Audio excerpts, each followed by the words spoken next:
kalipay sa mga hog raisers.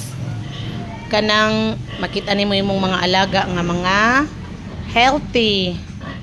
Ta siya dako kay siyang problema unsaon niya paglubog. Kay ang gusto mo sangko gyud ihang lubot dito sa wall.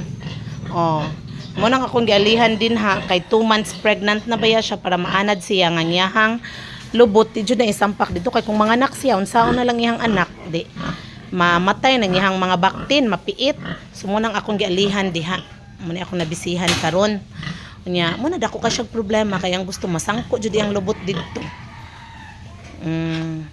So 2 months pregnant na siya kini 1 month ka pin pregnant kato 100 days pregnant manganak na ni siya 100 days ka pin na siya pregnant manganak ni siya by August 31 this month. So kundi lang ma-delay 100 kung 114 days gid siya manganak so karong August 31 siya manganak so hapit na muna siya ikaduhan ako nga manganakay kay na naman ko'y usa nga nanganak na.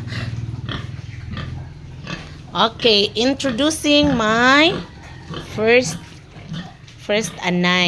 inahin nga nanganak og 7 unta na kabuok iyahang anak unya namatay ang usa kay walay lubot. Mo na very healthy ang iyahang mga anak. Natagaan ko na sila og iron o antibiotic ba.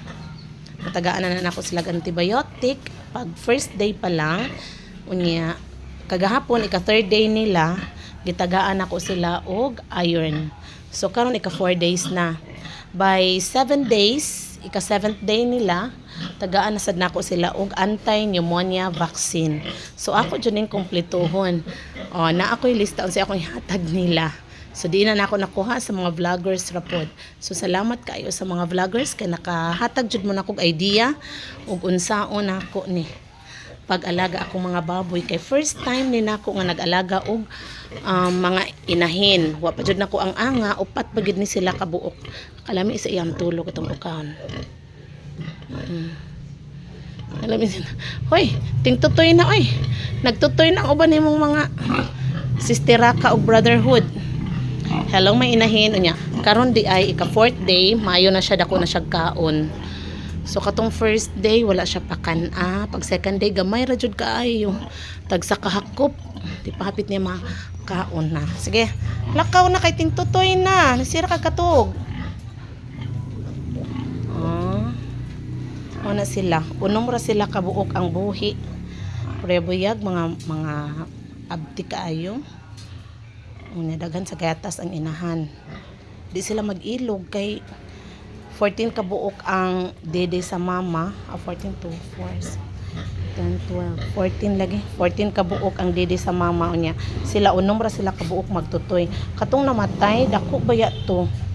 Pero kay na poison siya kay wala man siya lubot niya, wala dayon nabantay namo. So mo to dito siya para mo Mo ni akong kalipay, mo ni akong kalingawan kun walay klase. Ari ko sa ako ang mga alagang baboy.